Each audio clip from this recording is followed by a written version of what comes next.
I'm Patrick Pittaluga. I'm COO and co-founder of Grubbly Farms.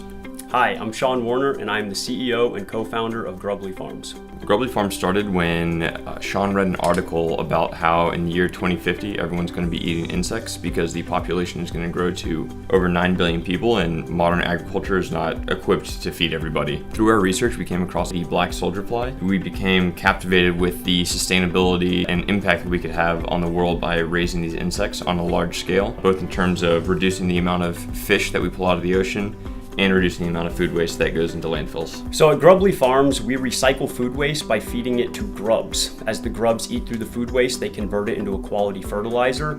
We then sift the fertilizer from the grubs and dehydrate them.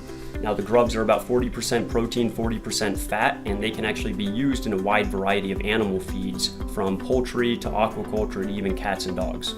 So we have this office and warehouse in downtown Atlanta that's 18,000 square feet, and we employ 5 full-time people and then 3 additional contractors. The benefits that we got from CreateX was a lot of hands-on mentoring. It gave us the confidence to forego those job offers and pursue Grubbly Farms full-time. As I was very new to entrepreneurship, going in there, the mentorship alone was just invaluable in the sense that they basically started with the process of customer discovery, figuring out what your product's going to be, how is it going to resonate with your potential customer, and taking us through the business of actually incorporating the company all the way up into looking into the product launch and finding out what market that'll be sold into. As we move towards the future, we aim to come out with a variety of animal feeds, catering towards livestock, aquaculture, and pets. So previously, we have raised a $1.25 million seed round that allowed us to get into our pilot facility located in Atlanta. Right now, we're actually going through another round of fundraising to finish the build out of our facility.